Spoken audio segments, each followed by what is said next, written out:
But yeah, so I mean, it's just fucking cool. We're cleaning our lifestyle up too. So we're live now. We're just gonna keep talking. But What are you cleaning? Your house looks really. What you talking? Alcohol or diet or what? alcohol, diet, Yeah. everything, getting more into. She's into. She wants to just have health. I mean, she's super healthy looking, right? Of Mhm. course, but she wants to get in just more healthier habits, and so do I. And so yeah, like reduced. We're actually going no alcohol for a while right now, and I Yeah. feel really really good on that. Optimizing sleep and doing yoga and movement stuff to adding that Wow. to my workout regimen. Very, very comprehensive. My Yeah, goodness. yeah. So yeah, man, it's cool. Just like getting having a better lifestyle, all that bullshit. You know what I mean? Yeah, well, don't go too far the other way because Oh no. ended up getting this past year has been an amazing amount of sleep. Right. I also gave up booze about a year and a half ago or so. Yeah, And so so that I'm doing that right now. How do you feel differently a year and a half the after the having only given up the only booze? thing I get you don't have the hangovers, Right. so my production goes up a little bit, but hangovers never really held me back all that much. Right. I get better sleep. But then the drawback, this is why I think humans need a vice. The drawback, if you run on pure, 105 octane or whatever, Right. the stupid people become even more apparent. And there's no booze or drugs or anything in your system to shield you from it. Yeah. They're in high Right. def. The morons become high def. You're like, oh my God, I need a drink. Oh yeah, So, for sure. For sure. yeah, that's about the only drawback. But otherwise, yeah, I don't know. But I'm um, liking it so far. I don't know if it's just because it's new or not, but I'm that guy who would get I'd buy Blanton's, or something well, like that's high end.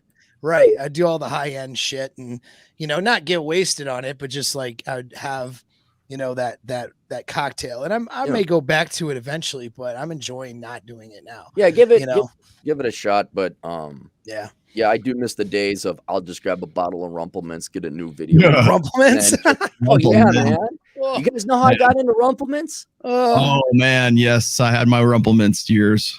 Oh God. I did that for ballroom dancing. So like I would get a big, like 3 fingers worth of it and then I'd nurse it over the course of dancing. Holy So I shit. didn't have bad breath. That way the girls always had good Yeah, breath with dance. Yeah.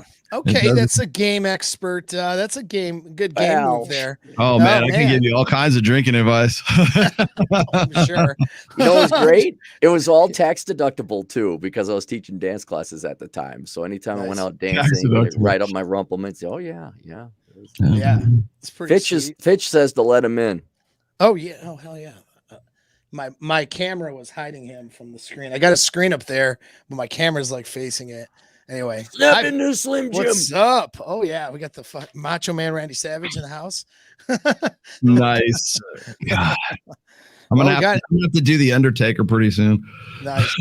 We got the crew here. I think everybody that's going to show up today. So we've just been, Cappy and I've just been shooting the shit, I guess. But we'll get into the topic, which is incels. So this is the incel episode, everybody.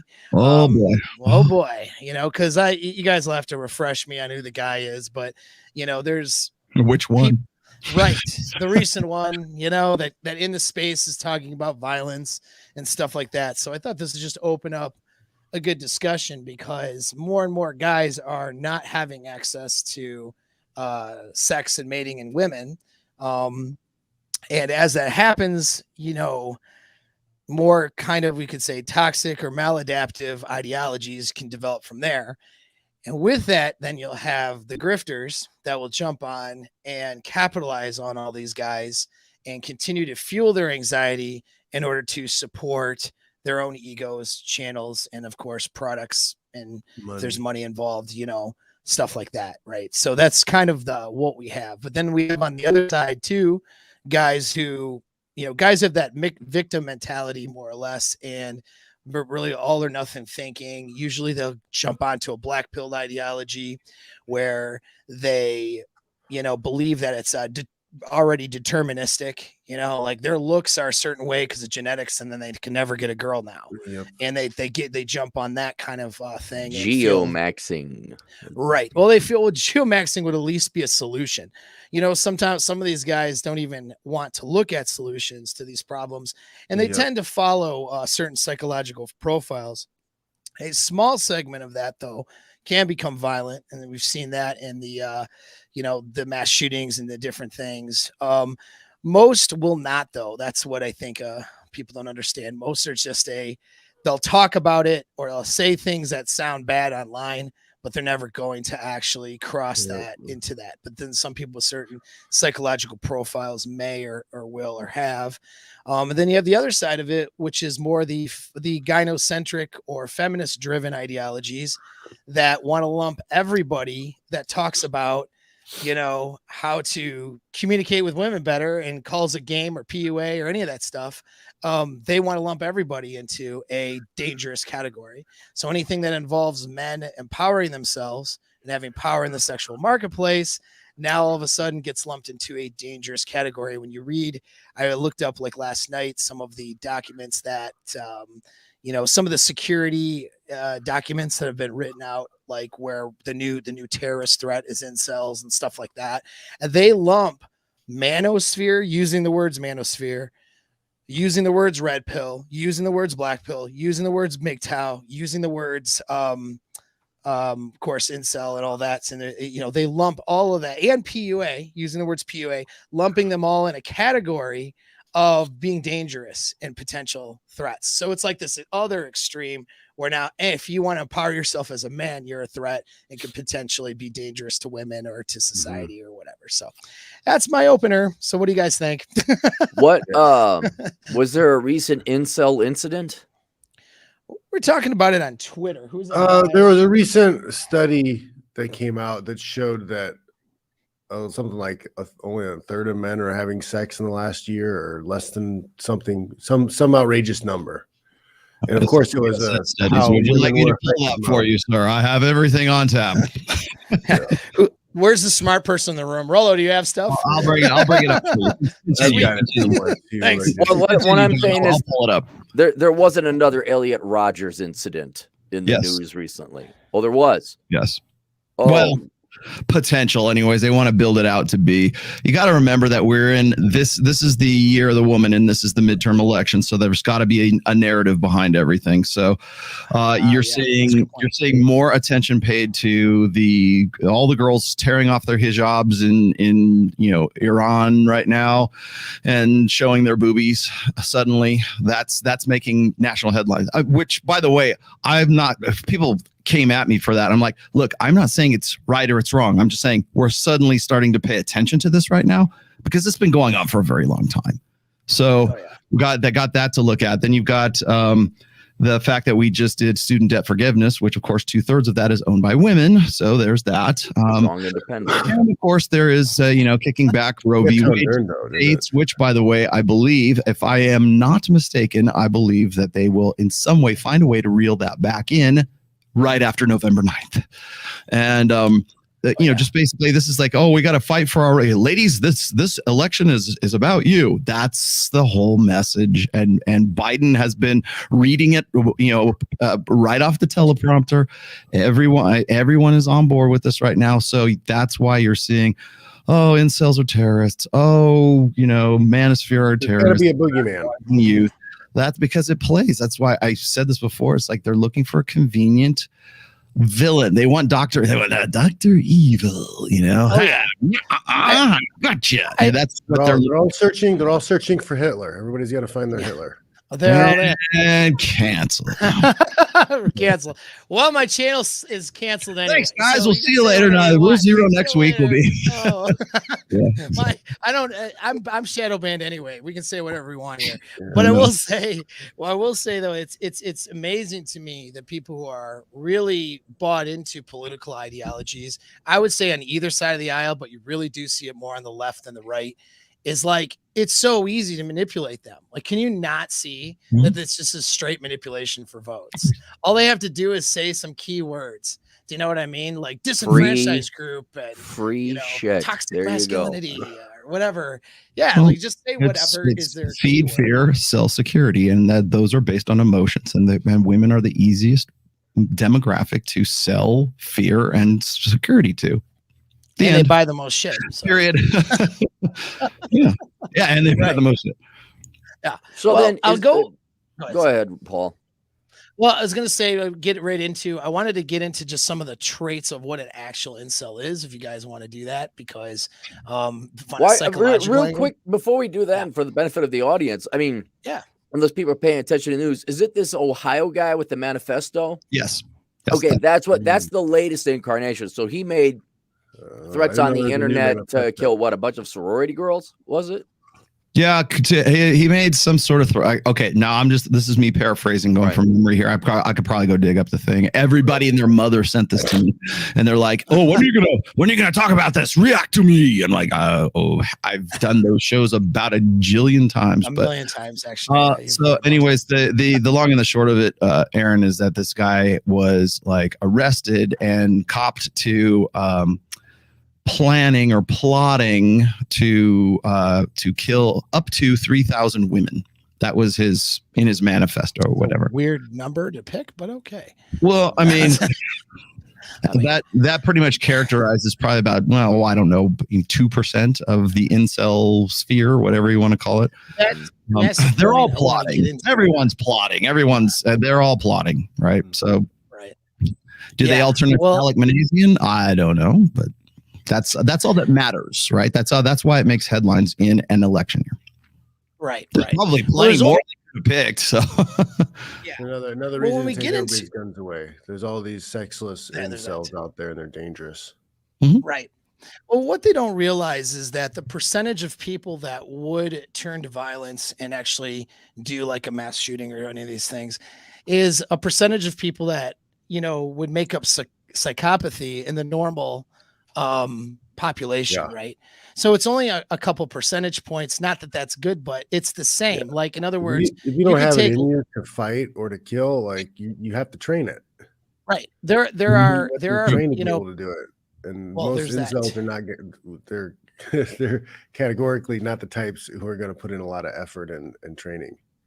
Well, not only that, is that there's certain parts of their personality that actually doesn't fit with taking out large groups of people. A lot of your people who fit the incel category are, guys I don't agree with in terms of their ideology, of course. I think they're very corrupted in that way they're thinking, but they're just depressed people who need help. Like really, most of them are just people who need help, maybe a little bit on the spectrum, maybe have some diagnosable conditions, which is some things I was going to mention here.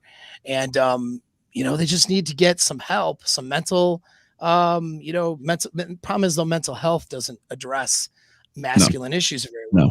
So that's where maybe they need, role model coaching, some of the different things that are alternative solutions, provided that their mental health is stable enough to be able to attach to those things and do well. And that's most of them, but they're not going to get compassion.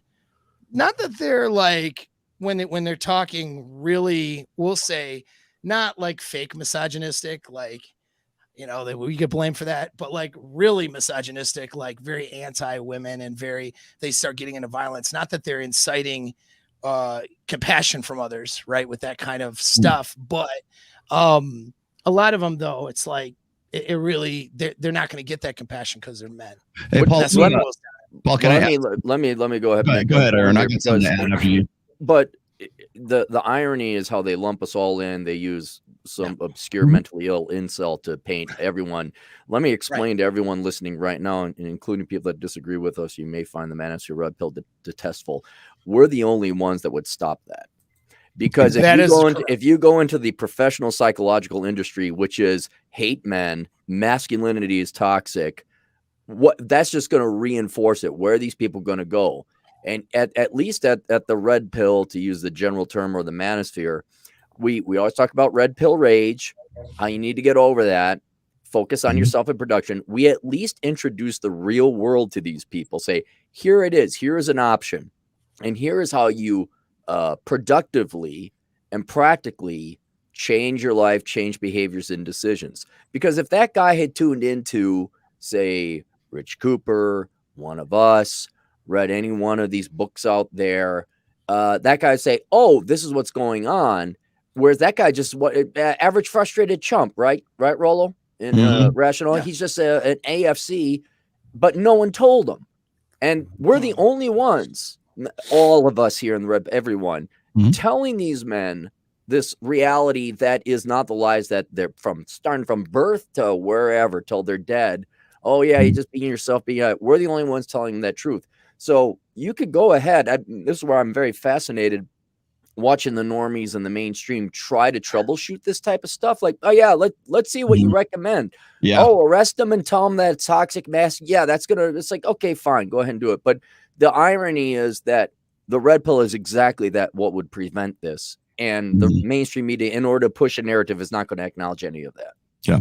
Red pill saves lives. Hey, let me throw this out there real quick, because this was an interesting, like when you brought this topic up, Paul, I kind of dug through my archives here. This is actually from a fairly recent study. I want to say it was just like this month or last month. It is from, let's see, I got this from or I put the abstract, the link to the abstract is in the chat right now. I'll post it again after I read this to you. So here's the deal: is across 4 ideological samples in the United States, environmental activists, Republicans, Democrats, and Muslims were found direct effects between obsessive compulsive disorder symptoms and radical intentions, as well as indirect effects of OCD on radical intentions via obsessive passion.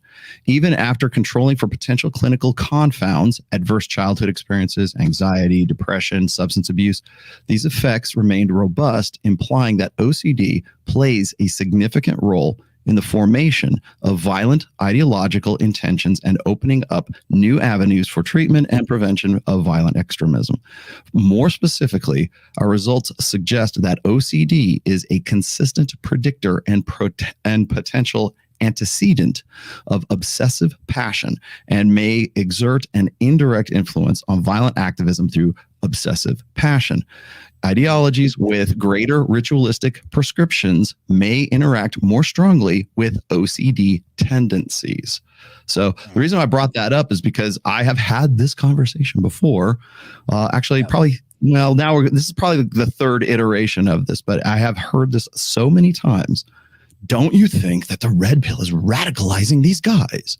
And my answer to that has always been the guys who were going to be radicalized were going to be radicalized whether or not they were in the manosphere or not. It's whatever their pet ideology is. It's whatever their pet obsessive passion is. That's going to be their reason for acting out and for doing whatever the hell that they're doing. It's not the actual thing itself. It's the fact that they're already in the head as it is. So, yes. But do certain, obsessive passions draw those pathological personalities? Yeah, of course they do, especially when they can't get laid, especially when it's young men who are still virgins at 29 years old, at 39 years old. How do I solve this? I don't want to pay a hooker, Rollo. I'm an incel. There's no such thing as an incel. There really is no such thing as you can get laid in 2022. If you have $500, I will get you laid here in Nevada. No problem. Show up and I'll do it for you. Prices go up. That's my dating services, That's good. But there's no such thing as an involuntary celibate in 2022. However, I explained this one time when I was explaining why OnlyFans is so immersive. Let's just say it's just so seductive for guys, is because it gives them the girlfriend experience. It's the idea that they have somebody who actually gives a shit about them. And that's really where all this kind of boils down to. I think what's interesting right now, and this is probably going to ruffle some feathers, but we are at the point where I am hearing psychologists and teachers in schools talk about or trying to dance around the idea of what's called an MAP, a minor attracted person, if you know what I mean. So, because I can't say the real word here, but that you know why? Because we're supposed to call them MAPs now, right? We have more compassion and we have more consideration for MAPs than we do for incels. We will apologize and try to find ways to make that more socially palatable than we will for a guy who is an quote unquote involuntary celibate. That should tell you something about where we're at with respect to masculinity right now. Oh yeah.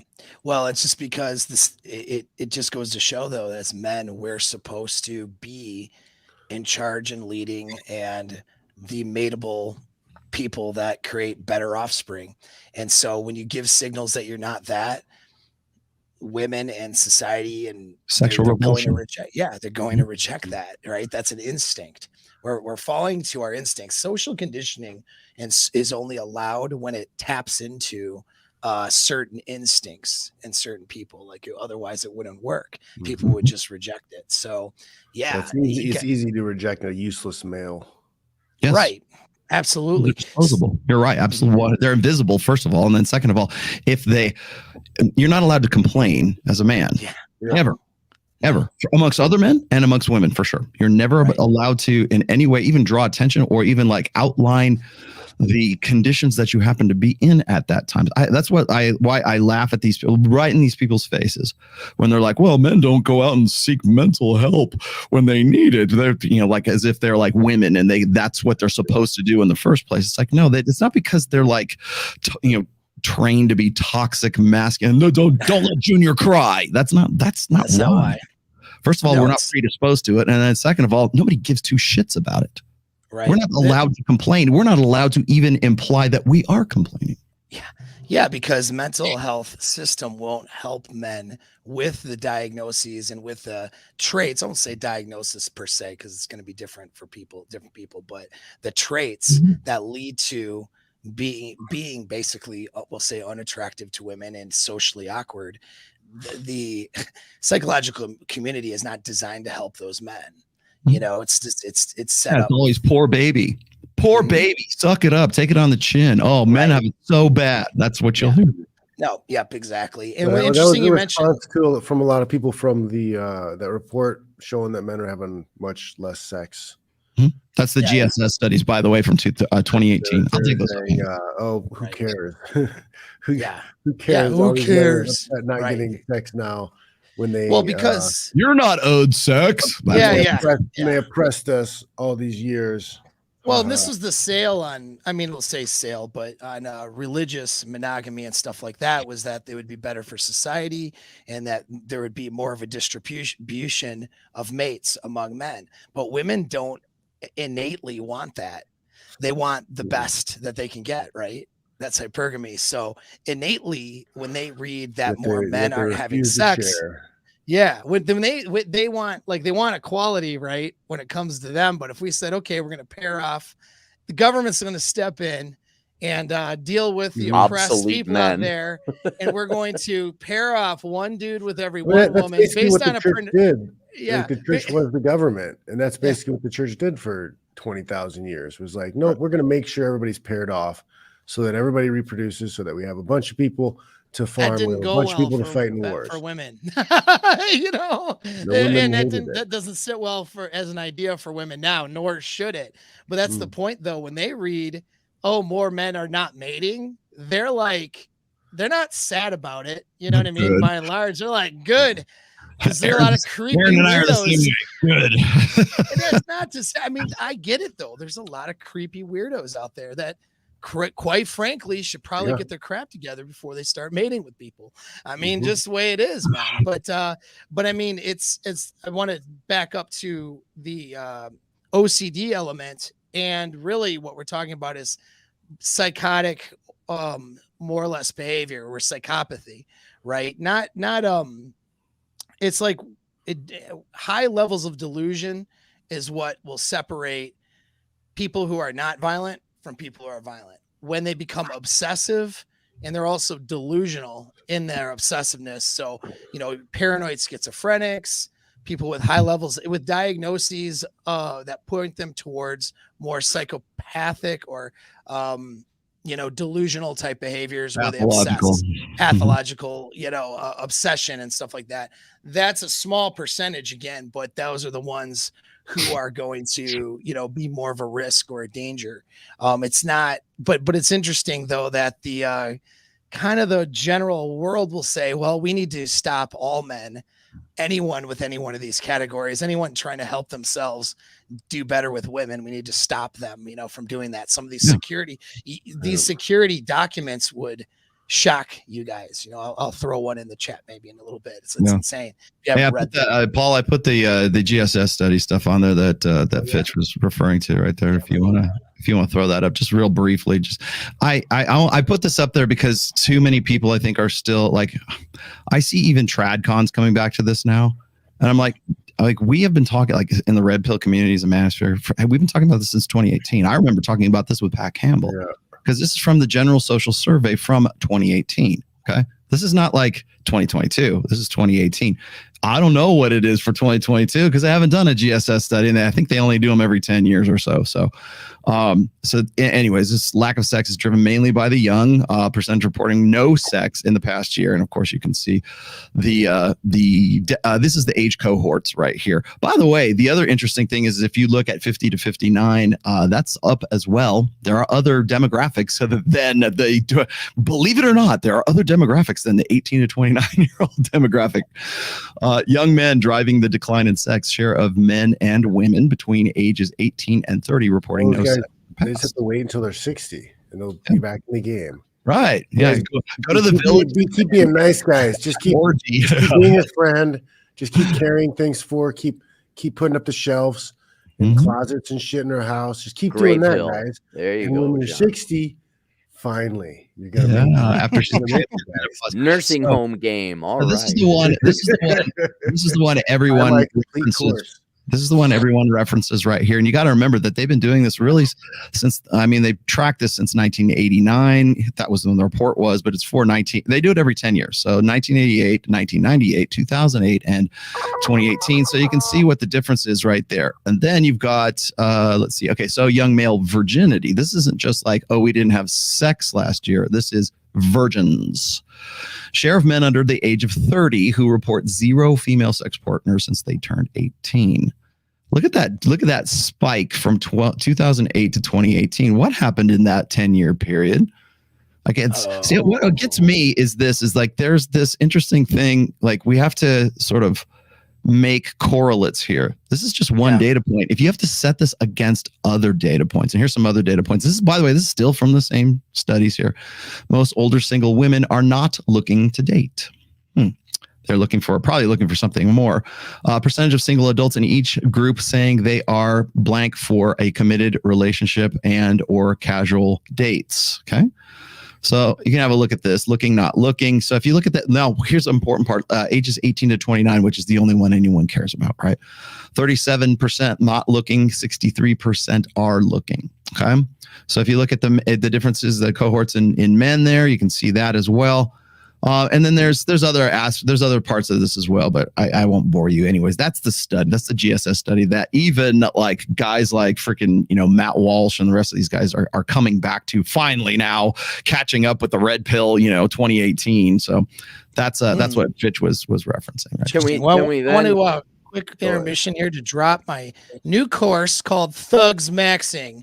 Okay, where I teach you guys how to get some felonies to get them hoes. You know what I'm saying? All right, that's my best. Not hard, man.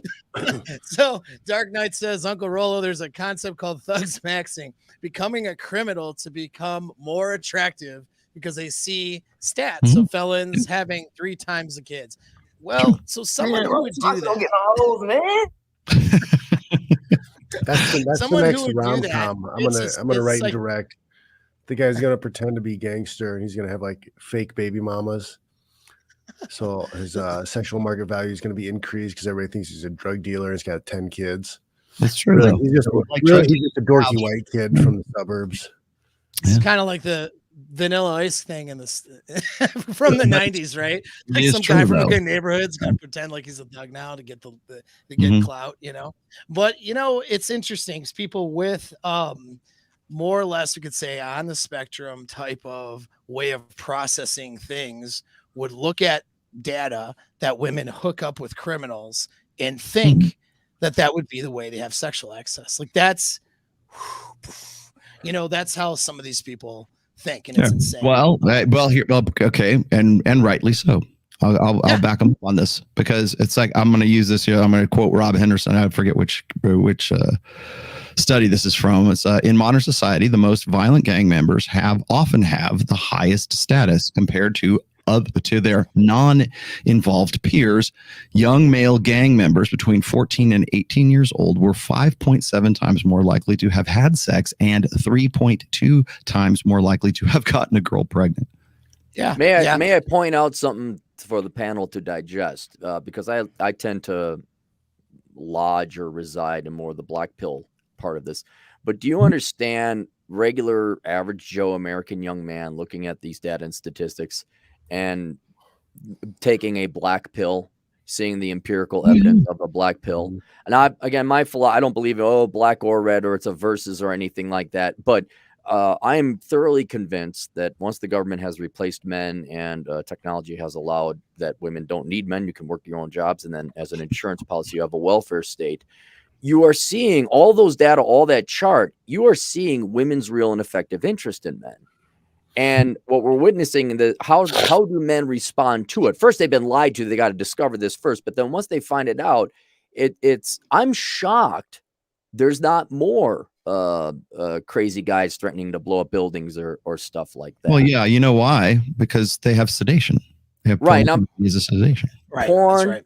Ritalin, all that other stuff, not to mention the condition. No, seriously. True, Jake. you are correct. Yeah, no, 100%. But I think to get to the point to resolve it, if that would be the aim of this discussion, to prevent incels from shooting up things and Elliot Rodgers, or just to alleviate the pain, we can't come at this, and I think we know this here anyway, we can't come at it through traditional sociological or social sciences or psychology. I think we got to just tell them the truth. We got to say, look, girls aren't that interested in you. You got to have a neck like Paul, guitar playing skills like Rollo, and fighting skills like John in order to, in order to be, they really are. And just pretend to have fighting skills. So right. But when you really, the numbers don't lie. You are starting to see women's real and effective interest in men coming to a baseline. As traditionalism is eroded from previous generations. So I think a candid conversation about this and admitting the macabre reality of quote the black pill is probably the first step. Well, so when you say you're black pill, you're just saying you're meaning that looking at the data and the probabilities and the reality that exists with that data, more or less. Is that right? You mean? Right. I'm trained as an economist, so I look at numbers and I try to remove any emotion from it. Yeah. And you're looking at it all wrong though. No. Hang on. If you say you got to lift in that, you're right. And that's where it's a bifurcated market where if you're willing to put in the work and you're willing to, I use the analogy of galvanizing steel. You got to melt the iron. You got to put in, I believe it's carbon. There is a process, coal needs a certain amount of pressure to turn into a diamond. You need to go through that galvanization process to become a top 10%, let's just say now, in which case the laws of physics change for you. Isn't that much? Right. It's one of the like one of the reasons I got into fighting, right? I was at Purdue University going through that. Tom Erickson was bringing guys in to train, and I'm training with these guys. And these guys are heavyweights, and I wrestled 174. 184 my senior year. And so these guys had 30 to 50, 60 pounds on me. And I'm training with them, working with them and different stuff. I didn't know anything about fighting. And I was doing well with them. I did well with them. And I was like, man, these guys are like much bigger than me. And these guys are making way crazy money. I was looking at what my first year of teaching was going to be. It was going to be like $24,000 a year. Tom was making 25 a fight. Gary Goodrich was making 75, Coleman making crazy money. So I was like, I'm holding my own with these guys, and I didn't have to put in that much effort. If I worked really hard, like I obviously could compete at a high level. That's the way you gotta look at these numbers. Like look around at the competition. Look around at the guys who can't make it. It's not like you're a Navy SEAL and you're going through buds. Right. And you got a bunch of other hard ass dudes who are just waiting to be trained killers. You got a bunch of soy boys with the juice boxes. Asking mommy help them.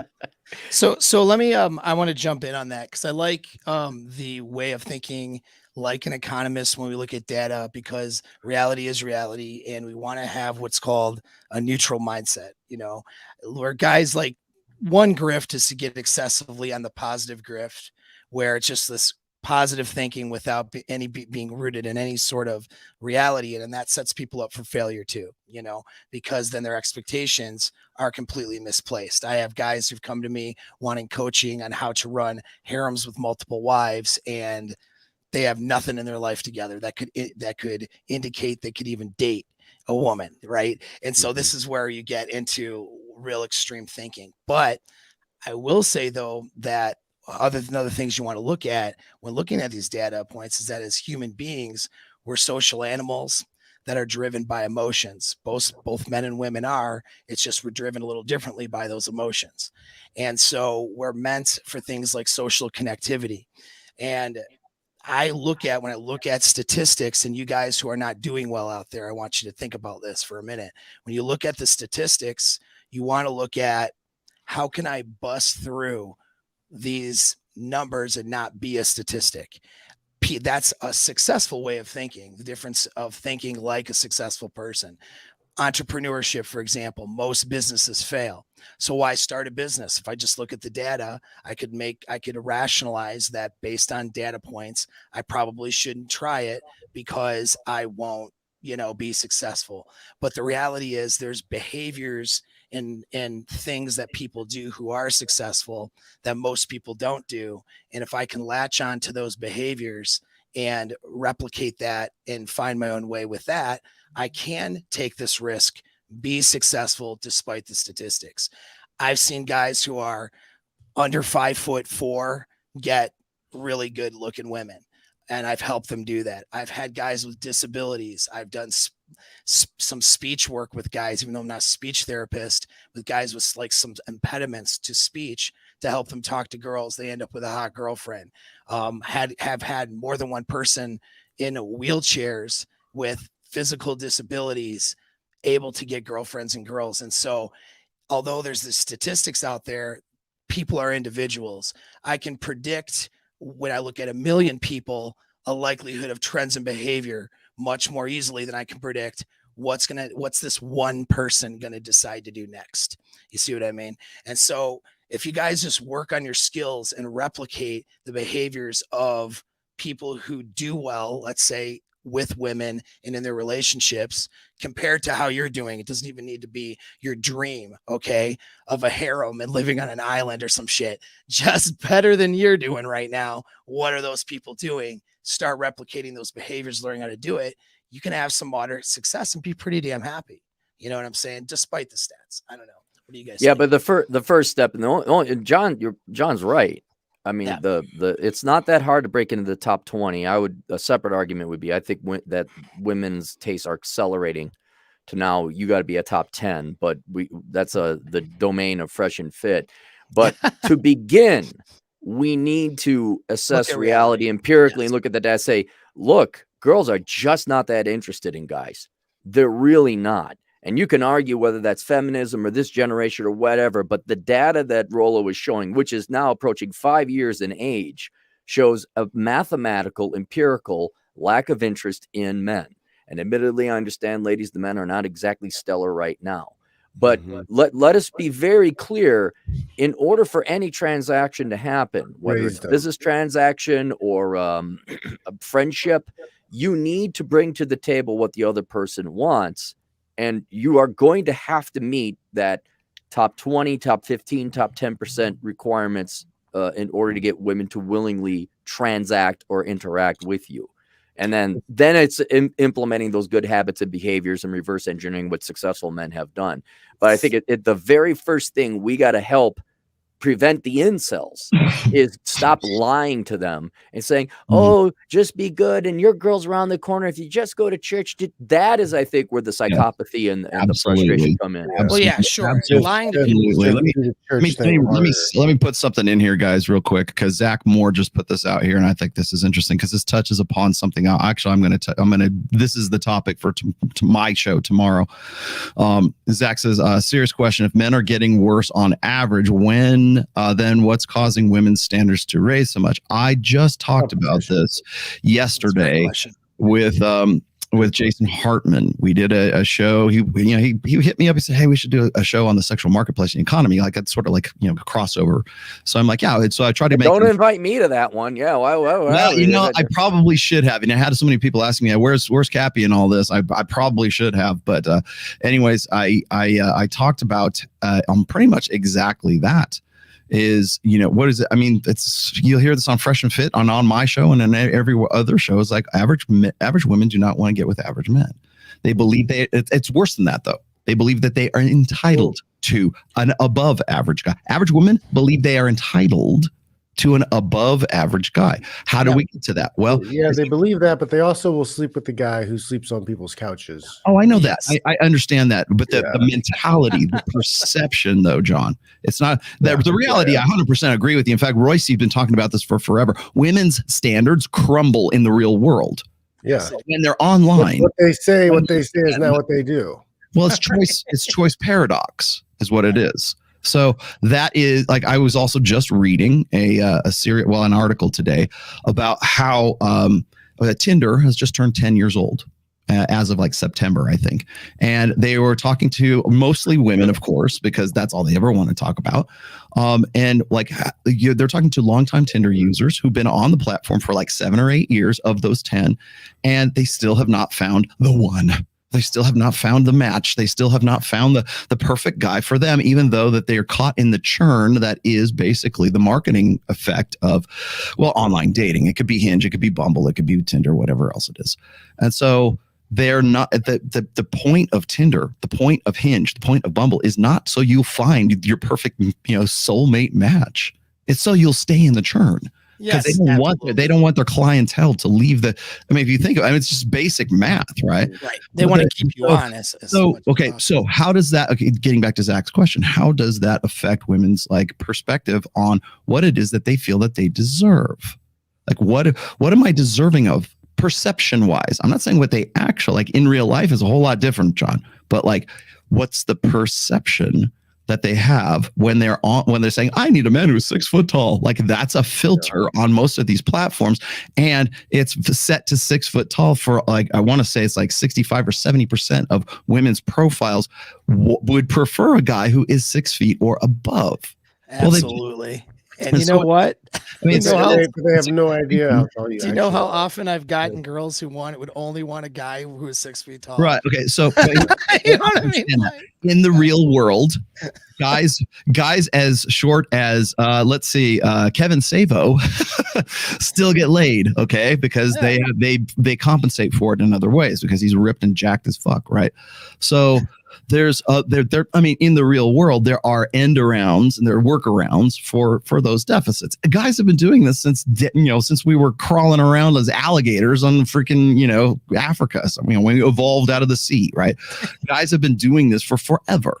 So, but the problem is like we have this perception, this mass perception of standards and hubris and average women don't want average men, and I understand that. But the problem is we still have this endemic idea that men aren't living up to the responsibilities and they're not living up to the level of quality that women feel like they deserve, because now they're thrust into this global sexual marketplace and they can have whoever the fuck they want, but they really can't, because here they are 7 or 8 years later on Tinder and they still haven't found the perfect guy.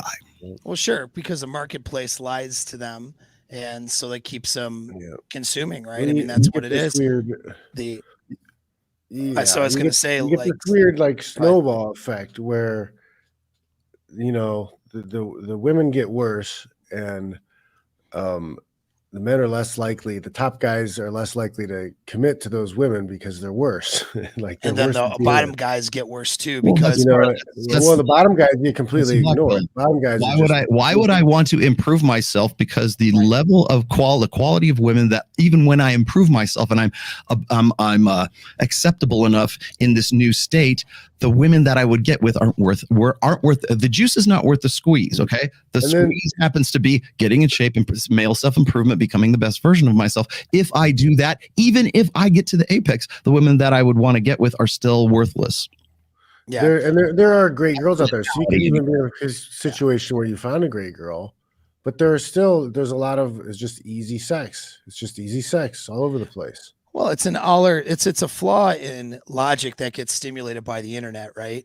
I mean, you can see this hypergamy has always existed, but the internet really tickles hypergamy in such a way where they can get into this fantasy part of their brain and really believe in the BS that the internet is presenting to them, that they always will have options, and that there's always something better around the corner. And you know what, girl, you should break up with them because you're 40 years old and you're still hot. You got it. You can go get what you go.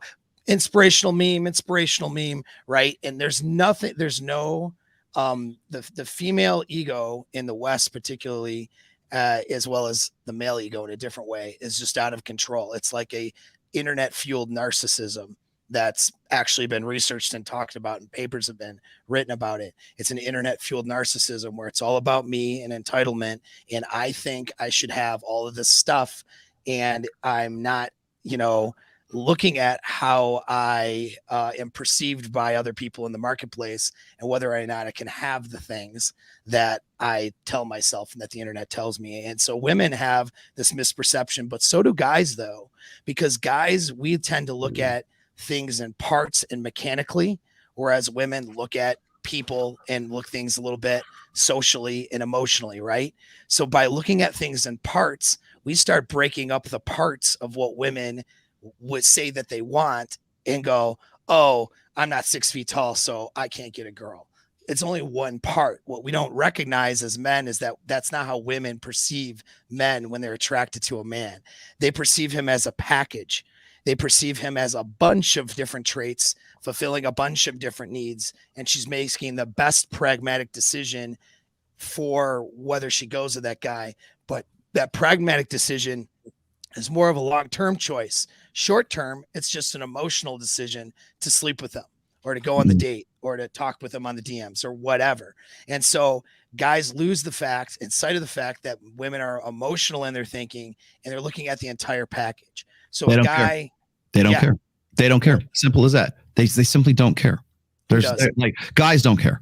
They don't care about that anymore. They don't care about women's emotional response. They don't care about anything else except. And that's why they're not getting laid. But they see it. Yeah, put that. I mean, you know what I'm saying, though. That's why they're not getting laid. Put that data set back up there real quick, Paul. Yeah. I just put it in the right on. Right there. Okay, John. This is why there is no such thing as hookup culture. Right here, from 2008 to 2018. This is what. Whenever somebody says, "Oh, it's hookup culture and it's casual sex," well, sex. If you're in the club, it's not. There is no fucking hookup culture. I am sick of hearing tradcon after tradcon talk this shit about how there is. Oh, it's casual sex that's doing this. No, it's women that are doing this. Because if it was casual sex, if it was hookup culture, I'm not coming on you, Fitch here, but like. If it John's were gonna choke you out, if it were a position of casual sex, you would not see this number right here. Okay. Yeah. Okay. And if you go and you look at women having sex on the other data sets, if you look at women's having sex right there, they're still having sex at maybe a little bit less than they did in 2008. But men, that's almost a 20% increase in virginity for guys under the age of 30. There is no hookup culture. Okay. So if women are talking about promiscuity, this and casual sex, that if women get like hot under the collar whenever I or Freshman Fit talk about how a woman's sexual past matters, look at this data. That's all you have to do. All you have to do is look at the rise in male virginity right here, and you can see that there is no hookup culture. Certainly not for the vast majority of guys under the age of 30 since they turned 18. So we have hookup culture. You mean we have to look at data points like that and data sets like this across the board, because if we don't, we start getting into this, because I've been hearing that hookup culture really since I was writing my blog, really since So Suave days, but since I was writing my blog and people start talking about hookup cultures in college and this and that. And then I'm like, I'm not seeing that. I'm seeing a lot of women fixating on one dude, on the top tier dudes, on so the that's apex what you mean. alphas. Okay. But that's that. So whenever anybody throws this crap about like hookup culture or casual sex, or we really, it needs to be more meaningful, blah, blah, blah. No, if there is a hookup culture, it is almost entirely dependent on women who have outrageous standards, overblown, ego inflated standards of the guy the guy that will do the best that they can do. And you know what happens? They share that top guy. That's why women are so frustrated, because they can't lock down the very rare animal that is the apex high value man. They can't lock that guy down because she's sharing him with 12 or 15 other chicks. While once again, the share of men under age 30 who report zero female sexual partners since they turned 18.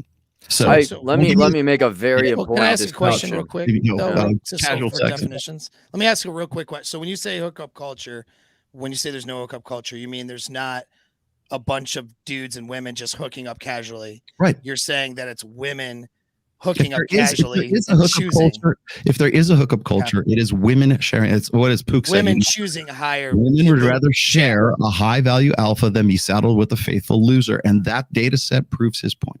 And by the way, he made that point back in 2004. What is absolutely critically important, because we waste so much time about this truly is a bifurcated market. Or an oligopolistic market. If you remember oligopoly, there's like a handful of businesses that dominate the majority of the market. We really need two separate sorts of analyses going into this. You're either SWAT or you're not. You're either an alpha guy or you're not. And I'm going to say it's probably the top 8%, where again the laws of physics change. If people are interested, they can go back in my canon of channel YouTube videos, where I interviewed several of tens that I know, men tens. I say, what's it like? It is a completely different world. The laws of physics change. Now, that's where we blur the lines. Yo, bro, just lift more weights, bro. Be alpha, bro. I don't, the alpha, the accidental alpha who doesn't know why. He just think, well, just be kind. That's what I do. That has to be separated from the rest of the market. And the reason I focus on the majority of the market is because that's the majority of the market, where you have your AFCs, your normal everyday Joes, because here's the other thing. Alphas don't need our help. I got a doctor in a place who is like this guy is jacked. He's a surgeon. I can't say where or anything like that. And they got a whole different world of problems. They got girls who smash their windows and are obsessed because now they finally found the one. That is a different bizarro world that an incel or your average young 19-year-old boy who's his first year out of high school has no idea. Right. And those guys don't need our help. The young men who are lied to, who followed basically Democrat, leftist, female, feminist indoctrination and raising, they're the ones that need the help. And they need to be quickly told the reality of the situation and point out, that's the hookup culture. That's not you. Now, if you want that, here's what you got to do to get to be a top 10% guy. And I think what is of a tremendous benefit, aside from laying down the law, telling them the goddamn truth, just so they're not confused anymore. I think that'll probably go the furthest distance, is you say, look, you got a choice right now. And I'm going to introduce one other concept here. If you want the girls, here's the level you got to perform at. If you don't, that's fine, but give it up. And then just go your own merry way and whatever, go kayaking, do your thing. But be very clear, doing what your parents, teachers, guidance counselors, the femme-centric environment that you were brought up in is not going to get you laid. And it's not going to get you the girl. And another thing we have to also introduce, because this is a moving target we're trying to hit, I think it's going to accelerate. Let's say you do become alpha. Go talk to my buddies who are 10s. Okay, you're getting laid. These girls are not stable. These girls, I mean, we're not talking mid, right? I mean, and that's another thing. Let me tell you, we're looking at men. Okay, here's what you got to do, because we take agency. What's under our control, so we focus on men. But just so you know, when you guys get to the land of Canaan, there ain't no guarantee there's going to be bunches of grapes the size of giants. The women, the goal now is also changing and metamorphosizing. So if you're a 19-year-old young man right now, you're got to think about what's going to happen in 10 years from now when you get these girls. How much more debt are they going to be in? How much more leftists are they going to be? This Overton's window of don't need no man, the government, like what you take, imagine a 19-year-old girl now, 10 years from now, what are we looking at there? And so I think kind of not only just focusing on, oh, the men got to act, the men got to do, it's like, hold it. Look, you got to take inventory of what the girls are today and what they're likely to be in the future and what they're going to demand in the future.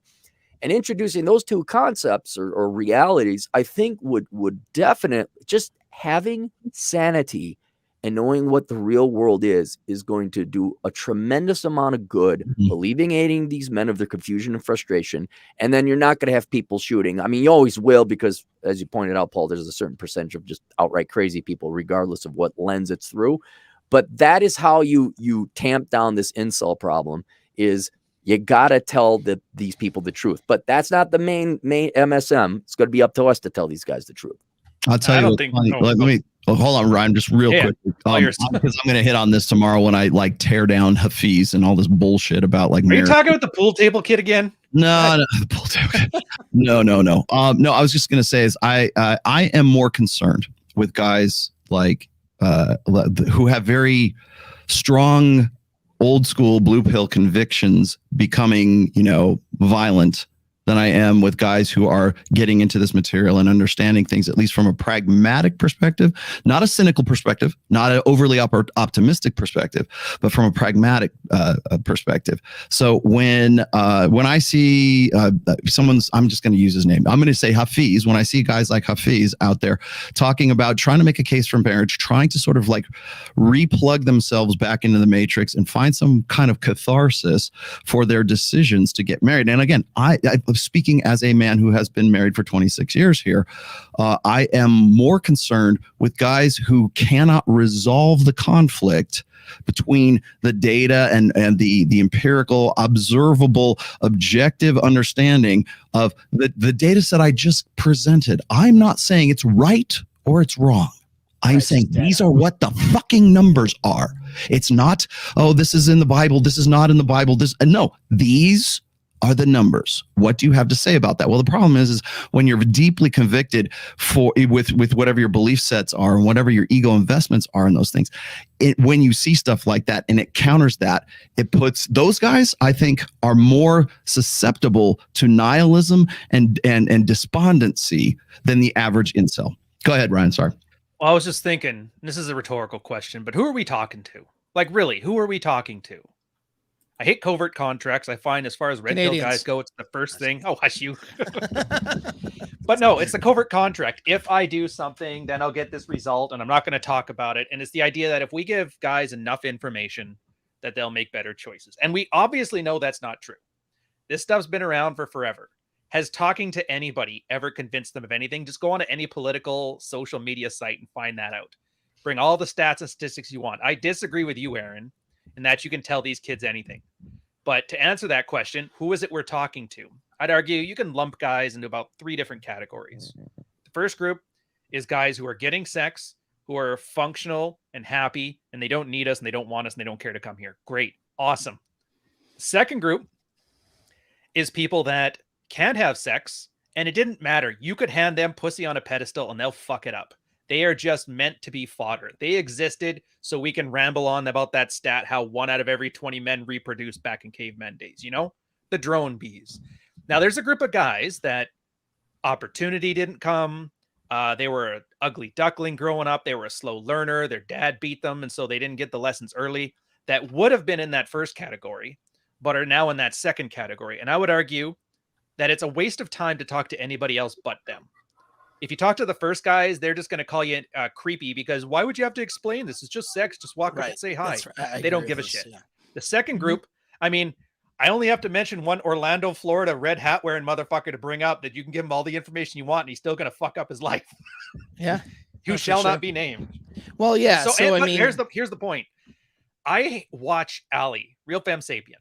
And she does like, oh, men have the wall and blah, blah, blah. And she goads these guys and they shit on her. And she listens to all of the hate mail. And she doesn't realize that of the 100 people that watch like your show, Paul, maybe 10 of them will like and leave a comment. And of those, one guy will leave a comment where he hates you and he calls you an asshole and he threatens you with all this stuff. Every content creator will hyper focus on that singular guy because outrage sells tickets. And so we have this obviously distorted bubble where we think, and I get at the stats, 30% of men aren't having sex, but 30% of men are not that same aggressively angry Elliot incels. Yeah, we said that earlier. Yeah, for exactly. Sure. Most of them are just like, yeah, I'm just play video games and I'll jerk off. Fuck it. So they're not harmful. They're not harmful. But because every example of Elliot Rodger is televised for a week straight, that's all we see. So what I'm thinking here is, yes, there's an issue, but I would regret blowing it up and blowing it out of proportion and giving the occasional 1 in a million Elliot Rodger all of his due when there is 99 guys who could be fucking but aren't because they're missing something. And all of the stuff you guys talk about is absolutely perfect. They're quiet. They don't talk. They don't comment. They don't want to be associated with this stuff, but they still want to fuck. I know every one of you guys has probably had somebody that you're like, how are you listening to this stuff somewhere in your private messages or you're consulting somewhere? Like you said, a surgeon, a doctor. I've had celebrities in mind. And I know Rolo's got some, like, vice president or some shit in his. And I think it's horrible for this violence thing that the 99% of guys who would never do that and can get value from this have to sit here and listen to all the Hafizes on the world try and tell everybody, like, this is how you talk Elliot Rodger down. I'm like, you know what? Let those guys burn. Get your concealed carry permit. You'll be fine. I know this is like really against the grain of the entire topic of the show, but I think it just something that had to be said. No, it's really not though, because I mean, that's what we're saying too. Like I said, it's really only 1 to 2% of people who are inclined towards psychopathy that they're going to jump into extreme thinking anyway. These are the same male feminists who join Antifa and would do violent stuff, right? These are the same. It just. And what could you possibly say to that guy that's going to fix anything? You could even get him laid, and then he'll start beating in the girl. So it's like you have to let them burn. There's no other way around it. Right, exactly. And so there's the idea though that the internet discussions that talk about, have discussions about male female nature or talk about things that would help men have some power in the sexual marketplace. The idea that sort of a gynocentric, really more feminist view is that this is dangerous. Like what we're doing right now is somehow dangerous to have this discussion. And of course it's not, because the 1 to 2% we're going to be dangerous anyway. The rest of people, we're actually giving people answers that they didn't have before. There's that 99% that's walking around lost. And, I only have a small segment of the population of YouTube. Yeah, we all do. We all do. You guys have larger, but still small segments of the population. And there's millions of people out there that are wanting answers. They don't have it. And they come across Rolo's book. A new lieutenant over at the guard unit is like, yeah, have you ever read The Rational Male? I'm like, funny that you should say that because you heard about it. Funny you should say that because we have to covertly. How is that, by the way? Yeah, we have to covertly. Here's an interesting thing though. You'll find this interesting, Rolo. In that environment, him as a lieutenant, I can't say his name, of course. It's almost risky for me to talk about this now, but we're an hour in the show, so I think we'll be fine. But yeah, we have to keep that conversation covert. And we're not extremists by any stretch. I teach men how to do better with women. I have a pretty sizable female audience and clientele because I'm teaching them how to do better in their relationships and how to be more successful and how to come together, communicate better. There's nothing. Yeah, you guys think part of the problem is still individualism? They don't want because part of being a man is being individual. Well, it's not even that, dude. It's that this whole conversation we're having got lumped into terrorism. Understand that? So we got there's documents out there, like I said, that lumps. Red pill is not mentioned quite as much, but it's definitely manosphere was I clearly mentioned a number of times, and we're lumped into potential terrorists. They take and the APA calls it a mental disorder. That's what I'm saying though. Is that why? Is because the fear of men becoming individuals rather than throwing their lot in with the all thinking, all knowing. Right. Which is such a feminine, the feminine centric social order Rolo calls it, thinking that we're all communal. Yeah, that's like an easy example of men raised as effective women. Well, and here we have this. The manosphere is one thing. We're not a collective. You have to put the community first. You have to put how this affects women fuck first. The community. Right. Fuck all here of them. we have this. Fuck that whole table have peas, man. Right. But here how will your choices affect the community? So here we have this book, Rational Male 1, has saved dudes' lives literally. All right. So a little social proof. I love telling this story. First time I meet Rollo, I got some woman in tears handing him a note because she say, her son was off the deep end. You know what I mean? It was off himself or whatever. And she was a thank you note. And like we're sitting here trying to have dinner. People wouldn't stop coming up to Rollo like, oh my God, you saved my life. These are things that veterans, right? Have my baby. I'm like, Rollo, what's going on? Why are these chicks trying to have your baby? But no, it was just like, but it's like, these are things that veterans who literally classically destroy their lives with women could use that material, but they can't even talk about it with a uniform on for fear, not too much anyway, for fear of the wrong person hearing and then being labeled as a potential threat or problem and having a complaint. Dude, I don't think it helps too when they come to view like the red pill circuit and they look on there and all it is them talking about fucking serial killers all day. Like imagine, like not us, we're good with stuff, but imagine I'm going to get on YouTube. Hey, it's something about a relationship and it's some dude ranting about incel serial killers. Like, is that going to turn you on or off the material? Right. Well, that's especially when it comes out of I negative hate when they're like, we're here to save lives. I'm like, no, you fucking aren't. Yeah. You basically made it like a Jeffrey Dahmer Netflix special. Special for his Whereas I understand Ryan's because Ryan wants 100% efficacy when we produce content. I still think we're not want my aiming music to have a good hook. Right. Where there is, especially doing asshole consulting, like I know the vast majority of people do not follow my advice. That's why I charge. If I think someone is wasting my time because they're a weak SAP, I will charge them more. But I think having these conversations are still necessary simply because, look, no one's going to tell these kids the reality and the truth. And this has to be out there as an alternative in this particular topic. Someone who might be considering shooting up a school or resorting to violence. At least it's out here so that when someone Googles, that's how we've all been discussing. Yeah, I was searching this question about a lie, essentially, some lie that their parents told them. And I found your channel. And maybe we don't have like the life-saving skills that Rollo's has, but look at Terrence Popp. I mean, what is he up to? 600 people he's prevented from killing themselves. Yeah. So the resource has to be out there. The topic does have to be addressed, even if 100% aren't going to be looking. 50%. You're right. They're probably just jerking off to this because this is their new religion.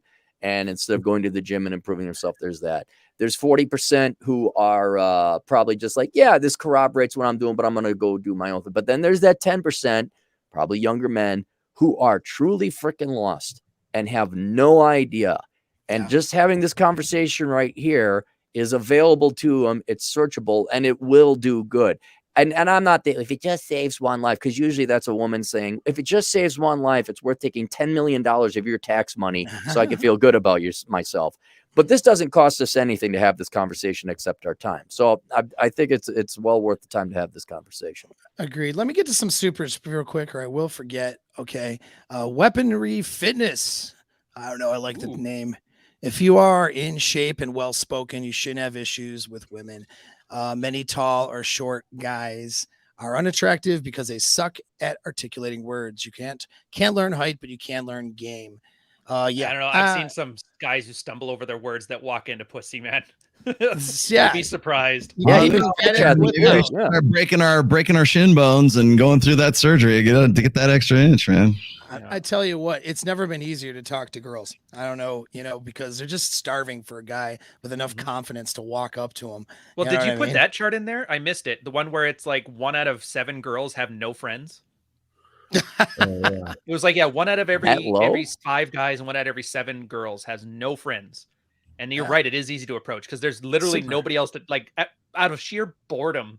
Good Lord, and loneliness. This guy's no other talking reason to me. Yeah. Out of sheer boredom, women will talk to you now, guys. There you go. There's a That's how low the bar is set, Clary. I'm just saying. It's so easy, though. That's what I mean, though. But guys are too fearful, unfortunately. Some girls even have sex because they're bored. They have sex because they're cold. They have sex for all kinds of reasons that don't have to do with horniness. None of the book again, Rollo, with Bus there. Why women have sex? Oh yeah, that's that and evolution of desire too. They talk about it. I've known girls that had sex with a dude because they didn't want to get a cab home. Not that they couldn't afford one. They just didn't feel like it. The phone was over there on the counter. It's gray area sex. It's sex that's easier to have than not to have. Yeah.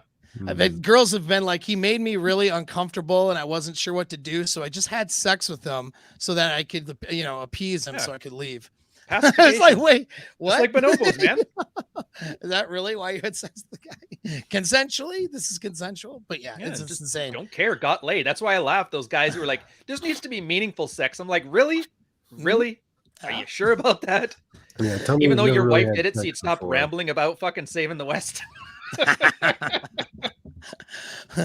Thoughts. So the Kinetic says, thoughts on the contribution of an environment of emotionalism to these issues, possibly unintended consequences, second order effects. Well, yeah. I mean, that's as part of the problem is that back to what I said about men and how we tend to look at things in parts and tend to look at things mechanically, throw in emotionalism into that. Guys are cherry picking data points to fuel their anxiety. We're talking about how literally easy it is to talk to a girl and to get laid in 2022. Doesn't mean you're not going to go through rejections in the process, but to a lot of guys who fit that incel category, they're not resilient. They lack resiliency. So they magnify a rejection in their minds, like a rejection to them or a criticism to them is all this emotional consequence for them. Do you know what I mean? And that prevents them from talking to women. And when they do talk to women, they're so nervous and anxious because they're afraid of that criticism or rejection or even tone of voice that doesn't fit, whatever, that they're attractive, and then they lose it. They lose their shit. You know what I mean? So yeah, I think that has something to do with it. But anyway, another thing. What's this one? I don't know what I don't know what T-Rash is. Oh, BT Rash. That's Corey T-Rash Worthington said to be for T-Rash. Harry, isn't it? Hell yeah. T-Rash. That's a hell yeah, dude, bro. No, T-Rash is I'm a BT Rash concept. Like every guy should be T-Rash because the girls always go after T-Rash. So it's a running gig over at my show. Oh, nice. Hey, let me throw this one out there. I love this. And Aaron kind of hit on this as well just a little while ago, especially with respect to the black pill. I love it when I get I love haters right now. I absolutely love haters. Like, please come to me, haters. Come to the Church of Rollo. You're all are welcome here, dudes. Punetti Destroyer. I see you like shitting. I was spraying diarrhea through your black pill diarrhea through the chat here. That's okay. Keep going, man. I know. Get it out, man. It's catharsis for you. Okay. The next generation will be black pilled. No, they won't. You know why? Because there will be no next generation of black pill. You have your extinction built in to the mindset that you have. Seriously? You all gonna die. Your extinction is actually part of the meme that is black pill. So don't give me this bullshit about the next generation. What next generation? If they follow that, there is no fucking next generation. Okay. It's like basic fucking math that you guys can't get over a curb this fucking high. Okay.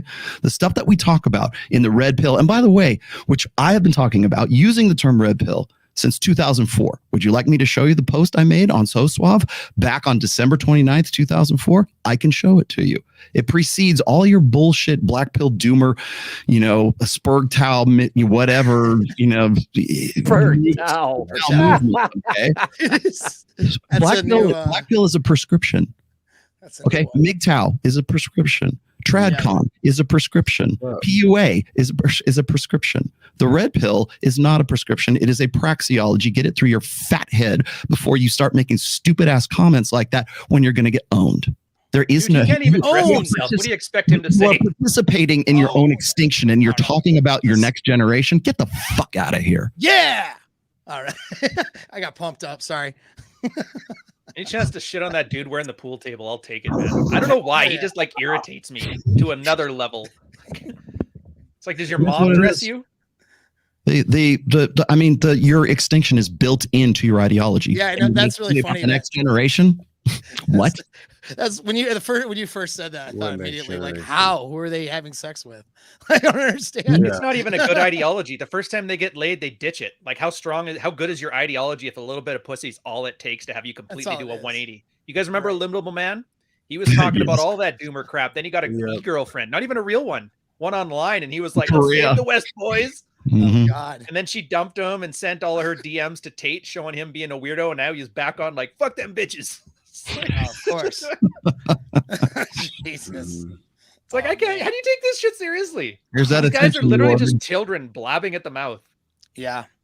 Well, Mhm. let me I want to get into that if you guys think this is all right, but just get into some traits here of what kind of makes up that incel sort of thing, because to guys in the audience who are on the fence and actually can help themselves, a lot of these traits are things you can work on and reverse or fix. You know what I mean? They're not a diagnosis that you get stuck with for Seems to be life. all a choice. Right. Well, it is, but the people are told and meant to believe it's deterministic. Say not the way that Cappy talks about black pill, where you're talking about data, but black pill type channels are very deterministic. Like, you have this trait, so you're screwed. You know what I mean? Fatalistic. Like, fatalistic. Yeah, Yeah. exactly. And it's just game not, over. yeah, Game over. That's done. Just kill Right. yourself. Yeah, right. Which is or 5, do something 9. worse. Yeah. And unfortunately there are those grifters. What, Ivan something? Was that a name? Oh. You know what I mean? Like, I don't even Oh know these boy, people. I had to I hit don't that even at the end. I don't Yeah, care. I don't care who he is. He can show up at my house. I don't give a shit. But this guy's yeah, exactly. Right. Oh, don't worry, hear Paul. He'll us. never hear you coming. you can't hear us. Sadly. Oh, Anyway. rim shot. But yeah, these guys they find these guys who have these traits, and they really incite violence and stimulate. It's like it's like an action film or something for guys with these traits. And they're really just grifting off of these guys. And it's really sad, because instead of leaning more into these traits, they could actually lean away from them and do better. I've seen a lot of guys do that. And I think everybody here on the panel has helped guys like that. All right. But, for the sake of the literalist guys who have no idea who Ivan Throne is, can we at least give a brief description here, Ryan? yes, please do. I don't know. Oh boy. Okay, so he's a ninja. He kind of, he says he's a ninja. Apparently, people around the area, like none of the ninjutsu schools, know who he is. So he's a fucking liar. But he got one of big those guys briefly during 2016 when remember those Antifa guys that were storming everywhere? He was filming himself walking up there wearing his tactical vest and all of his weekend warrior gear, like standing up to the incel crowd. And at one point, he grabbed one of their Antifa flags and was like, I won, boys, Braveheart, yeah. And so he was cool for about 10 minutes. And then he came to a certain convention in Orlando that shall not be named. Uh-oh. Everything was good. And then a year later, remember when they did the thing where they're like, Rolo, you're a traitor. You talked to a reporter and you're selling us out. He was the lapdog that was like, you have no honor, sir. Oh, no. Yes. And so I was like, all right, whatever. He's an idiot. And he always used to have these war feasts where he'd basically take a bunch of dudes out to dinner if you paid him $3,000. And then he started selling cigars. So that whole meme about the guy sitting on the chair with the cigar turned sideways so you can see their jawline, that was kind of his gimmick. Oh shit! I feel so then it's like 3 years later, he got banned from here because after all, they nuked all the Trump people. They got rid of George Bruno. They got rid of Ivan. They got rid of everybody. And then I didn't hear much from him. I guess he was just doing his pay me to take you out for dinner thing. Okay. And then he went back to the convention last year or this year. And I heard through the grapevine that apparently Anthony started doing, or the guy who shall not be named started doing this whole walking back. I do not know this guy. I do not endorse these things. And I was like, wow. What scared the guy whose security involved? Hey, the audience is armed. We're fine, bro. Good Lord. Yeah. So I started looking around, and apparently he was talking about how incels are going to be having a genocide coming up, and the time is coming. So you got to prepare yourselves for war. I think he was trying to build himself the incel army to go fight. I don't know who the fuck he's going to fight. And I'm pretty sure that counts as incitement, which I think is a felony in the States. So everybody's kind of uprising. For me, I just laugh because I still have those texts of everybody throwing Rollo under the bus. And I'm like, man, it's been 3 years, but the pettiness in me is feeling vindicated. Oh my God. And it just sucks because these guys suck at branding. So none of you guys in the audience know who the fuck I'm talking about. I don't know who he is. Funniest, gladly. Most tragic autistic story ever. It's like the Jeffrey Dahmer Netflix special, except for they didn't kill anybody, they didn't eat anything, they didn't look cool, and their dad was just as annoying. You know what I mean? Yeah. So is that getting you guys caught up with the lore? Yeah, everybody feel good about that one. People who were there were saying they felt kind of scared, and he was really kind of going off the deep end at his speech at the 21 convention. And now he's yet another old school speech guy, speaker at 21 convention is gone. Yeah. Oh, dude, I couldn't happen to a better group of guys. Who's left? Socrates and nobody left. DDJ? I don't. Oh yeah, I guess Socrates. Yeah. No, DDJ. They threw him under the bus when they found out he was the downy guy at the grocery store. You know? Tanner, I'll be waiting. I'll sit around. By the way, John Sonmez gave me a very nice apology in email form not too long ago. And I could have been a dick about it, and I didn't. I said, you know what? At least you didn't try to start a business with this guy. John's a good guy. Yeah, he's a good guy.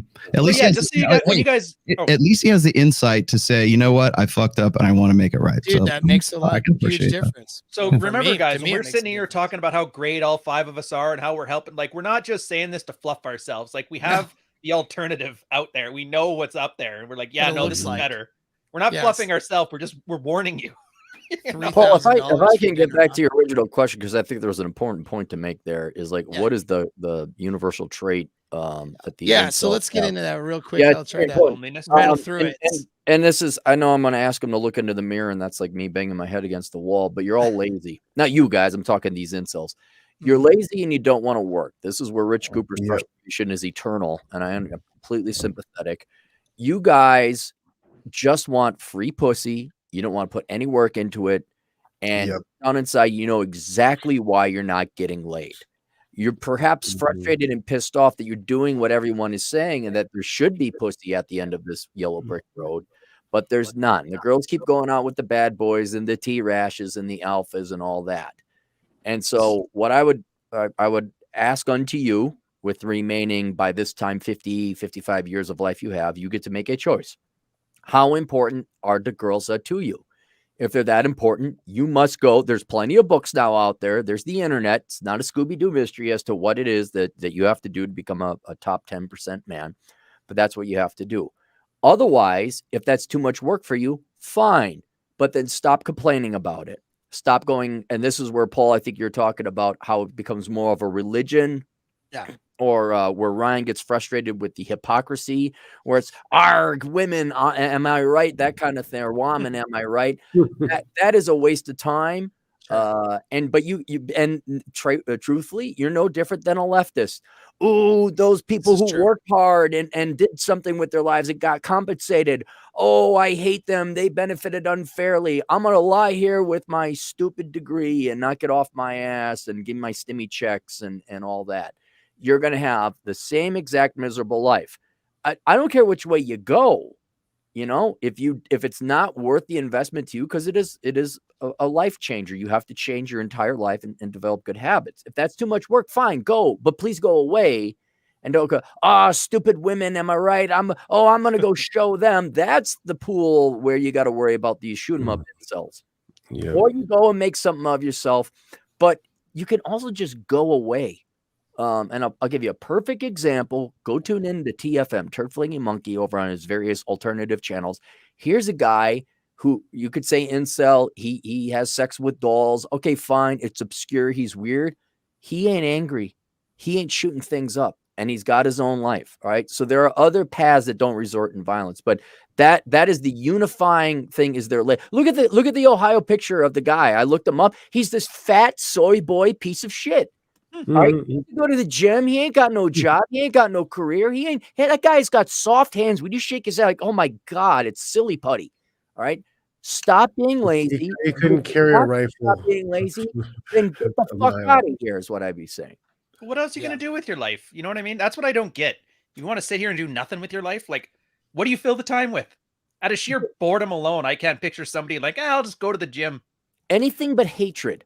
Like, go play video games, jerk off to your porn, go for hikes, anything. There's a ton of digital. Talk shit about all the guys you banned from your speaking your convention.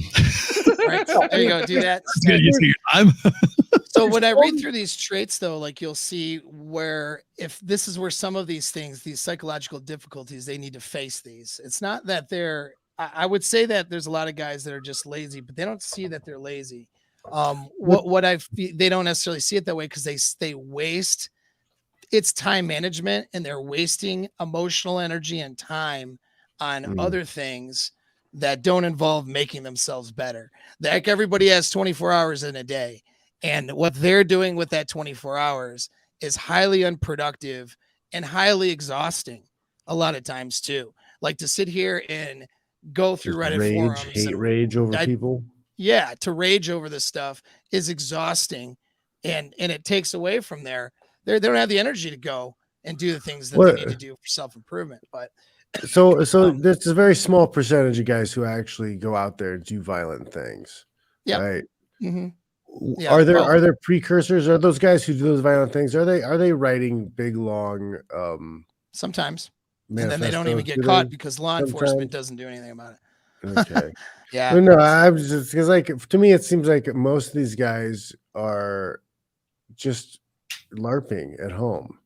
Well, I'm gonna show you. Most of them are. These are the things that I'm gonna do. Yeah, right. Most of them, I'm gonna show you because I did that thing and 3,000 people. Oh, I killed 3,000 women, and they're just full of shit and luxury beliefs. It's only because you don't have to farm your own food. You can even have those that time. It plays well in an election year. Oh, yeah, you got downtime. So using the 5-factor model, all right, to look at people who tend to become these incel types, they tend to be low in openness to new experiences, not always, but they tend to be that way, low in conscientiousness, low in extroversion, and low in agreeableness, but that is not always too, because some of them can be very agreeable, but they have low perceptions and all these other things, and they're not doing well.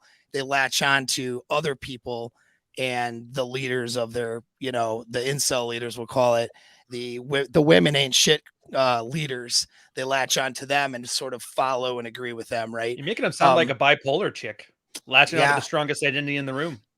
Well, yeah, that's what a lot of it is, for some of these guys. So they tend to, so some are low in agreeableness in general. Those tend to be the leaders. And then the ones that are the followers of these guys tend to be high in agreeableness, but they're ostracized socially from other environments. So the leaders that they end up following are these people with these ideologies. And then they tend to be mid to high in neuroticism, except when they're more psychopathic. And when they're more psychopathic, that's when they're more dangerous. And the type of person's going to write a manifesto and potentially shoot up someplace, right? Because now they're not emotional at all. They lack a lot of the emotions that a normal human being would have. So a lot of them too will have what's called vulnerable narcissistic traits. They're not necessarily NPD diagnosed, nor would they be. If they have some traits that fall in line with what a vulnerable narcissist would be, which is self-centered but a victim. Okay, so that's a way to look at it. And so they have vulnerable narcissists tend to have resentment towards the people that they feel victimized by, which would be women, society, blue pill, whatever, right? They have a sense of shame and their ability in their inability to succeed, pessimism, and hypersensitive to criticism, low in resiliency because they're hypersensitive to criticism. This prevents them from doing things like approaching a girl, right? Socially awkward, not socially calibrated because they're in their head and that hypersensitiveness that they have, low self-esteem, a level of self-hate, a lot of internalized anger, which can explode into externalized anger. And we see that happen all the time when a content creator blows up, you know what I mean? Or somebody decides to freak out and write something on the internet. Okay. They tend to be socially isolated. So they're dependent on the internet for their connectivity to the outside world. When they feel rejected, they tend to find others that they can commiserate with, which then leads into an increase in frustration, anger. And now that's when the psychopathic members of those communities can be led into violence with the dialogue that leads into that. So some of them too are very delusional. Like the ones that can be turned to violence is how high is their delusion level? Are they are they actually psychotic? Are their delusions on reality so far out there that they would maybe do something violent, and they have a disorder or something like a paranoid schizophrenic or something like that would take them that direction. The rest of them that are not violent tend to have disorders related to depression or anxiety. And then a lot of them, there may be a high percentage of autism spectrum disorders out there, which makes sense because they don't socially fit in. They feel rejected, ostracized. They don't understand it. And then they lean towards these communities. So you can see like different trends, like criticism and rejection will hurt them more than other people, so more than the average person. So this is why some will go in one direction, drive themselves into considering themselves in a subcategory that would make them better than everyone else somehow. So, Sigma males come to mind, right? Like, I'm a Sigma male, that makes me better. It's like they're using their lack of success in life as somehow an argument to how they're smarter or better or have something more going on than other people. Maybe they're just the true alphas, right? Or maybe they're part of a no-fap club. You know what I mean? And really, like, this is what they do. They have to lean into a group identity to somehow look at their shortcomings as somehow some sort of advantage or something to be proud of. Others will more go into the deterministic or fatalistic views that you can see from that end of the black pill. They'll celebrate their victimhood and see themselves as victimized. And then they'll be resentful to the Chads, the Stacys, and to women in general. So that's kind of fits, the basic profile of a lot of these guys. And if you're somebody who resonates with some of that, you're not going to be successful, with women as long as you have this paradigm in reality. You have to be able to understand that there's guys who look just like you. There's guys with the same level of social skills who do better just by thinking differently. From there, you can learn better social skills and do better as well. You don't have to be, for the guys that are more or less capable of being helped, you don't have to latch on to these things and have these extremist views. I've had guys drop in my inbox with obsessions over things. Obsession over dick size. I get like 3 of those a month. My dick is not big enough for a girl. And it's like, okay, but then their dick's like 6 inches or something. It's like, bro, come on. You know what I mean? It's not even the micro penis guy that it messages me. It's a guy with like a normal to even above average size that messages me. I don't know why dicks. I'm like the dick expert apparently, because I get like 3 of those a month. You get 3 dicks a month, eh? I'm sure you do get 3 dicks a month. Yep. Mm-hmm. You and John are the dick experts. That's it. Let's see if it's too small. Put it in my mouth. Question for you guys with the violence thing. No homo. Let's move on from incels. I don't know, Paul, when you were deployed, they gave us this lecture on this. I don't know if you got it, where they were saying what's likely going to happen when you go out psychologically, when you come back. The one thing that always got me about mine is when they said 6 weeks after you get home is when you're statistically most likely to beat your wife. You hear this one or no? Yeah, go ahead and okay. Yeah. So what happens is you leave on a deployment. Most of the guys are like, I bring home the bacon. I'm the man of the house. I'm the provider. Right. You're off on deployment. So your family has to get by without you. Your wife starts to pay bills, does all the things of the house that you used to do. So you come home after you've been hyper professional in like a deployment environment. You're basically in charge of everything, right? You're the leader, life or death decisions. You come home and all of that goes away. Yep, and then you go to your family and they've essentially replaced you. Yep. And so for a lot of guys, psychologically, that messes with them to the point that they lash out, because the only response that guys kind of know if you rely on your instincts is anger. Sure. And so it's weird, just because your wife is able to pay all the bills and take the kids to whatever and handle things in your absence, you just have the need to lash out. So when we talk about sexual access and male violence, I think, yes, the incel thing, I get it. But like the average guy has a real concern about that. Like when your identity goes away, how many guys get divorced thinking I'm the breadwinner of this house, and she leaves, it's like, yeah, you're still going to pay me, now fuck off. And then all of his friends and family distance themselves from him. They don't like him anymore. They don't talk to him. Those are the guys that lash out violently that I'm worried about, because those were otherwise, those are domestic you and violence guys. Yeah, they could have been anybody. That could have been John after his divorce. He could have pulled like a Rampage. Remember Rampage? Got in that car accident and started beating all those people up. Yeah. Well, no, that's a really good point. And that's where the real danger is on a domestic level, because men, our default mechanism is violence to solve a problem as one of the elements to solve a problem, or coercion, because I say that women can be manipulative, men can be violent. I mean, that's what our instincts will point us towards. That doesn't mean you do it, obviously, right? But you have to find alternative methods of solving problems. But when your paradigm of solving a problem is compromised due to being at war for a year, and then you have somebody, it's not only just taking care of themselves without you and basically you feeling not of value when you come back. Mm-hmm. It's also the resentment often that a woman will have to the guy for leaving even, and for not being there. And for the fact that she had to step into his role, a lot of women will have resentment for that, even they don't mean to. Mm-hmm. And they'll express that resentment and act devaluing towards the guy even further. And then that creates these conflicts. Do you know what I mean? Oh, and yeah. Then See, I don't know about you guys, but I find this stuff way more fascinating than the Elliot Rodgers shit. Oh, yeah, me too. Well, I got a big, gigantic super chat. Gigantic for me anyway. I'm no fresh and fit podcast here, but thanks, Hex Monkey, for the 49. Wait. Hold on. Oh, hey. All right. Oh, yeah. Hell yeah. Let me piss off Ryan. Sorry. I'm over it. So grateful for this Rule Zero panel. They're all so different in their perspective and experience, and all together, it's so valuable. Thanks, guys. Well, thanks, man. I appreciate it. I appreciate the gratitude there, dude. We do our best. That's for sure.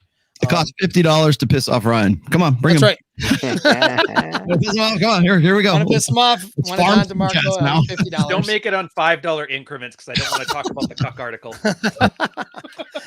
But no, I think that's a really good point. No, maybe it's because that's the domestic violence and violence on a domestic level, which can be incited by women. I'm not saying that they deserve to get punched in the face, but it reminds me of that. I think it's a Bill Burr skit. You know what I mean? Oh yeah, they made it. Yeah, it's like, okay, I'm not saying that he should have, but it's like because there is that though. There's women will, not that they're asking to get punched in the face, but they certainly create the toxic arguing environment, and guys need to be aware and to be able to step outside of that and not to fall into emotional thinking and all that sort of thing. Yeah, right. No kidding. Should we wrap it up here so I can go hike? Yeah, it's about me. We should. Nobody's stopping you from walking, you big towel. I just want to be polite. Being lazy. Well, I got to roll too. All right, cool. Do you want any announcements there, Rolo, before you? Well, yeah, Aaron has itchy bowel syndrome. That's why. All right. Okay, so how about you? You want to go first there with a solo layout and announcements? Oh my God, me. I just wanted to say, fine. Don't resort to violence because then your life is really gonna suck. And then otherwise, I don't know. Subscribe to my channel, get me up to 100,000. We're at 94 and change, so getting real slow. That'd be great. And then I promised. I said, "What are you gonna do if you get to 100,000?" I'm like, "I'm gonna take my plastic trinket. I'm never gonna ask for people to subscribe again because I don't care after 100,000 what happens." There you go. It's good to have goals there. Good to have goals there. Yeah. And then if you want to do something this weekend, sign up for my Achieving Financial Excellence course, which is available on Teachable. That's about it. Sweet. Badass. Ryan, what do you got? Oh, for me, just follow the newsletter. ryanstone.com/newsletter. Book 2 is almost finished. I've split my book. It was so big. It's now into book 2 and book 3. So follow along, see on the journey, see what's in there, see if it interests you, and enjoy yourselves. Beyond that, I'm back to producing normal content again, end of October. So I got Chick Chucks coming up, and there's some funny ones, man. Oh, fuck, sweet. All right, I'm out, but that's it. You're going to love it. Chick Talks, everybody. Chick Talks. Those are really funny, though. All right. What do you got, Rollo? All right. Well, let's see. I am doing my show tomorrow at 1 p.m. Pacific, 4 p.m. Eastern. Yes, I am going to address the Hafiz versus Pearl. We're going to get into that too. Everybody keeps hitting me up on that, but I'm going to try to make it a little bit more relevant to a more global topic. As you know, I sizzle and steak, so actually there is some steak involved in this one too. And then hopefully I can stick a fork in that steak because I am sick to death of having to do this kind of content. But it is what it is. I will be in Las Vegas. I'm driving to Las Vegas. Driving, by the way, Aaron, from Reno to Las Vegas on Monday morning. I will be there probably until about Saturday of the next following week. I will be doing all of my shows either from my remote kit or I will be in Sticky Paw Studios. I have some very special guests. One is a huge get for us, Mike Sartain and myself. Well, actually, the other guys are pretty big too. But I think the one we have an interview coming up on Wednesday. I will reveal who that is tomorrow on my Sunday show. I have been sort of reserved about it because, well, you guys know why I'm always reserved about those things. That will be in Las Vegas. That will be on Wednesday, the 26th. Then the 27th, we'll be doing either my show or Mike's show on the 27th. And then Access Vegas, we're doing another episode of Access Vegas on Friday, the 28th. That is the Halloween show. And so that should tell you something about the ladies and everything else that we're going to get in Las Vegas at that time. So we'll be doing that. And then I am not sure what week we will be there, but myself and Mike are going to be flying out to Miami either the first or the second week of November. We're going to be making the rounds on Valuetainment, on Justin Waller's show, and yes, on Fresh and Fit. We will most likely also go see Mike Tang while we are out there. We're just kind of doing a presser and hitting all the stops while we're out there just to announce Access Vegas and just to, just to talk with our friends. So we will be out there either the first or second week of November. And then finally, I have some downtime. Maybe I can get this studio a little bit more established. I am just getting over COVID. Thank you very much. And I should be good. I feel fine right now, but it's like you just kind of getting that phlegm crap out of you. You're still coughing at night, but other than that, I'm doing pretty good. So, do you want me to dress as Lucifer? It's funny. You should say that. Really funny. Jones, that was the first thing I was thinking of. So yeah, you'll probably get Lucifer Morningstar on the 28th. Nice. So, anyways, that's what I have going. Oh, and as far as books are concerned, yes, the Spanish translations are almost done. They're already finished. I just have to the books are being formatted right now. So I keep getting questions about the translations. Yes, that's coming up. The hardback version of book 1 is just about done as well. And I will make some more announcements tomorrow. So 1 p.m. Pacific, 4 p.m. Eastern on my channel. Hell yeah, you need a place to crash in Vegas, or you got lodging down there? I have my condo that my daughter. I have never mind then. Condo. That's well, la-di-da. Never mind. It's all right. I will actually take you up on that at some point though, because I don't like sleeping on a couch. So yeah. We got live from Colombia. Gee, what is it, Mr. Late live from Colombia, Modern Life Dating. John is blacked out. I'll get out of here. I'll see you guys. So okay, Cappy left because he's afraid of what John may say. The champ is here. So John Fitch, though, let's give you a final before. Go to johnfitch.net. Sign up for the newsletter.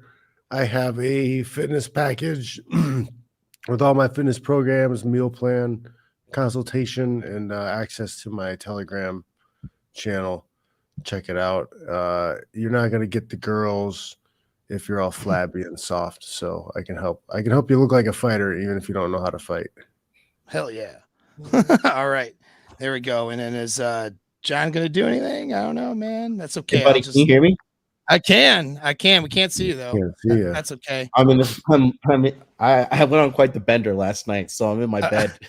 I was gonna say, are you captured in a prison somewhere? Do I gotta come get you? No, I'm in my hotel room with all the lights off. But no, I'm down here in Colombia, and it's been fucking wild. Oh, I'm sure, bro. I'm sure. I'll next time I'm going. I couldn't do it this month. There's too much going on for me, but. Yeah. Are you with Troy and those guys, or are you just by yourself? Yeah, Troy, James, a buddy of mine, and a couple guys from my network are down here. Hell yeah. Yeah, it's a good time. Cool. I just showed up too late. Yeah, we're closing out the show now. You got anything big to say before we go? All right, guys. Hey, I gotta take off. I'll see you guys. All right, bro. See ya. No, I'm good. I'm good. Right. Just saying what's up. Hell yeah. Well, I'm going to do my announcements, I guess, before everyone leaves. So basically in the links in the description of the video, you got a free webinar on Frame. Now it's on a sales copy page for my mastermind group. I wrote it all myself. So those of you guys who really like sales copy, you can read it and tell me if you like it. Otherwise, don't read it and just click on the thing. Frame is actually the answer to a lot of these problems that we talk about. And so I give a really good hour-long free webinar on that. And all it requires is an email address. With the email address, or if you hit the separate link, you'll get a free guide that I put out for how to cheat-proof your relationship. So if you want to learn more about cheating, how to cheat proof your relationships when you get in one, or if you're already in one, get that free guide, get a newsletter. There's no spam that goes out. It's good stuff. And watch the free webinar. And then that's it. And of course, subscribe to my channel. I could definitely use some more subs and all that stuff. Thanks to everybody for the support. And now I'm just going to talk to John for a minute before I leave. What's up, homie? I think I'll close out the show and then bullshit with you. How about that? Okay, sounds good. Sounds good. All right. Peace out, everybody. We'll keep your YouTube channel safe. Yeah, we'll keep it safe.